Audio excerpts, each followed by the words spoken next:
Hi friends, ఈరోజు మా dinner setup చూపిస్తాను చూడండి. ఇదిగో ఇది వాటర్, అది తీర్థం, ఈ ప్లేట్లు,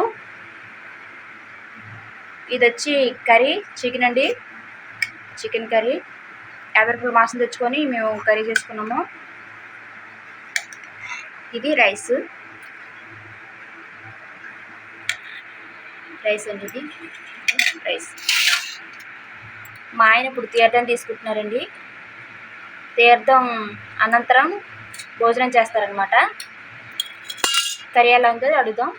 కూర ఎలా ఉందండి? బాగుందంటండి. ముక్కలు ఉడిగేయండి ఫ్రెండ్స్. మేము మా ఇంట్లో సింపుల్గా ఈజీగా ఇలానే తింటామండి. మధ్యాహ్నం అయితే ఏదైనా వెజిటేబుల్ కర్రీ లేకపోతే ఫిష్ కర్రీ చేస్తాను. నైట్ అయితే ఇలా చికెను లేదా ఏదైనా వెజిటేబుల్ కర్రీ చేసుకుంటాం. మా ఆయన అయితే ఈరోజు చికెన్ తీసుకొచ్చారు, అందుకనేసి చికెన్ కర్రీ చేశాను. సో వీడియో నచ్చితే లైక్ చేయండి, కామెంట్ చేయండి, ప్లీజ్ సబ్స్క్రైబ్ చేసుకోండి. Thank you for so much. మా ఆయన తీర్థం తీసుకుంటున్నారంటే ఆయనకైతే లైక్ చేయండి.